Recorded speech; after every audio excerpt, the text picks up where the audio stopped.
So, I just got done watching Cruella, and I didn't like it all that much.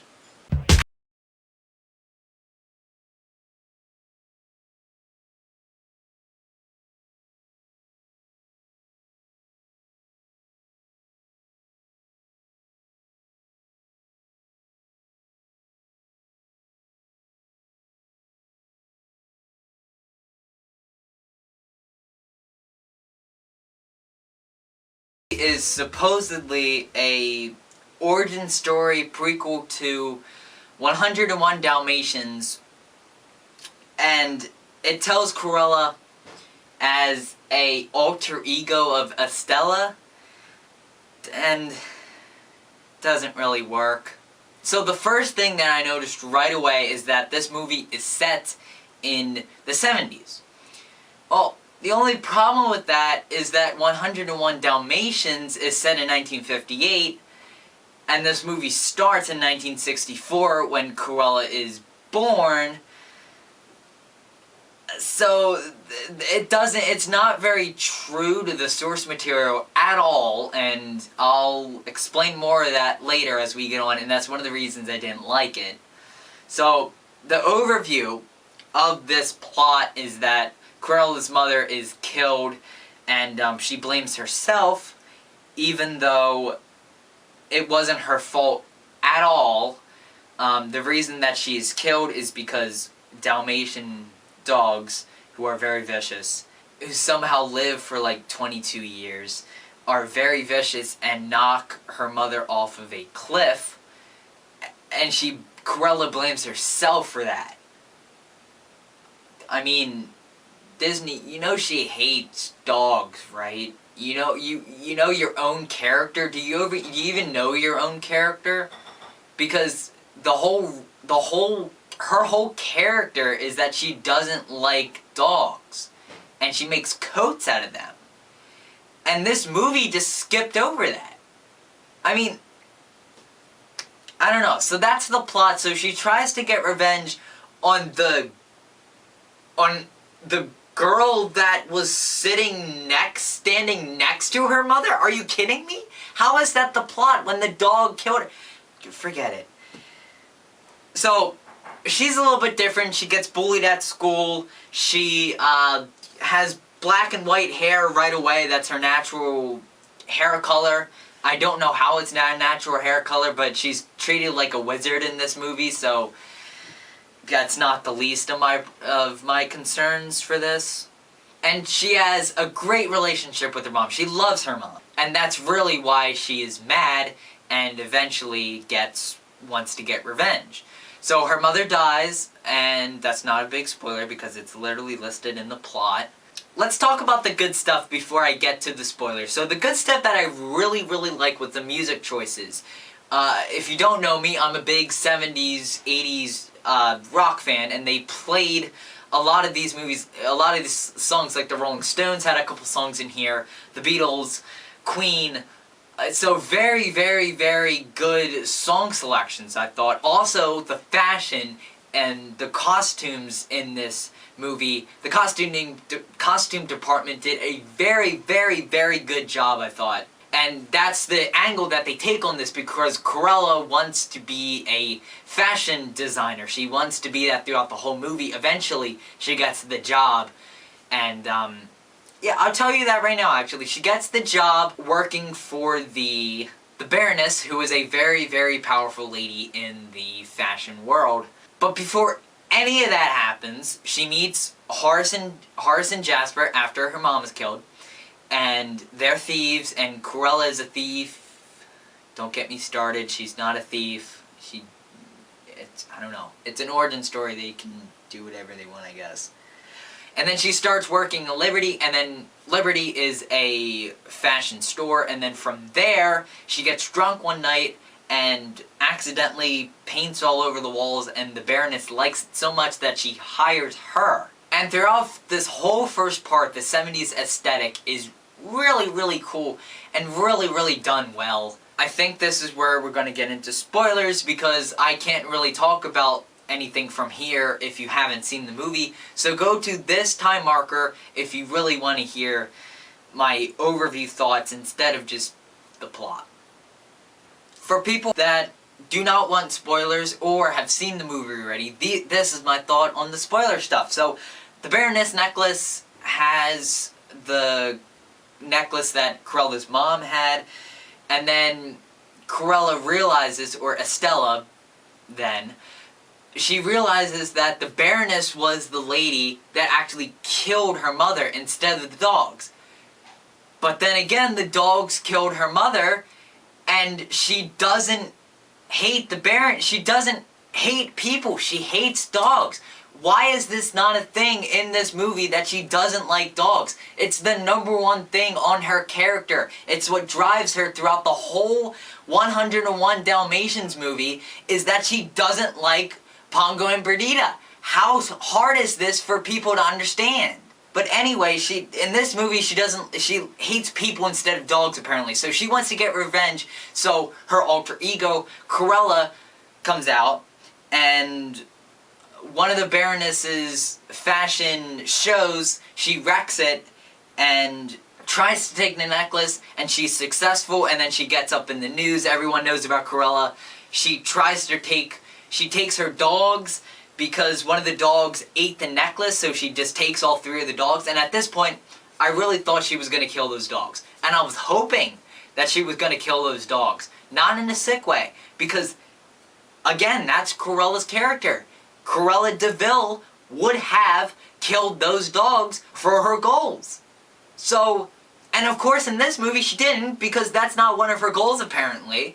So, anyway, the Baroness finds out, takes the dogs, tries to kill Cruella. She's unsuccessful. Cruella finds out, and this is the dumbest twist in any movie that I have ever seen. It's dumber than the Hans villain twist in Frozen. She finds out that the Baroness is her mother, but that's not what the stupid part is. The stupid part is that she goes, oh, well, I still want to kill her. Shouldn't that change something?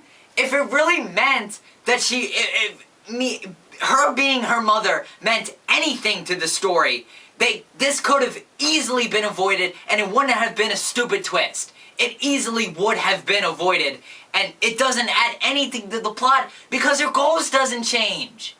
She doesn't go, oh, okay, so that's my mother, so the other person that raised me throughout all my life, maybe I shouldn't be going after her since she is my real mother. Maybe I should be going after the dogs that the real Cruella would have gone after. But I'm sorry. I didn't want to. This movie really bothers me, if you cannot tell already. At this point, Horace and Jasper are arrested. They're broken out right away.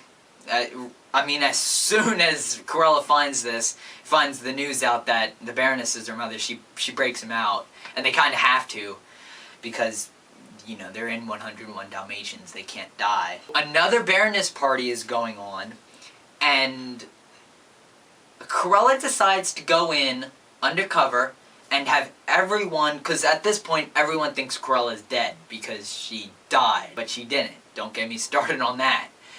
Everyone has the black and white wigs on. They don't know which one is the real Cruella until Cruella dresses up in the red wig that she wears, goes out to where the same place that her stepmother, I guess, her caretaker, died, and has everyone come out to see the real Baroness, because the Baroness goes in to hug her and pushes her off the cliff. And this is where it gets stupid again, because she pushes her off the cliff, and apparently Cruella de Vil is Batman now, because somehow she hid a parachute. And I'm not bashing the actors, or I'm bashing Disney. I'm bashing the scriptwriters, because this is just lazy. It really is. Because, you don't have to tie Cruella de Vil into this. If you want to make a Joker-esque, and I'll get to that in a minute after I'm done with spoiler talk, but if you want to make a Joker-esque movie, make a Joker-esque movie.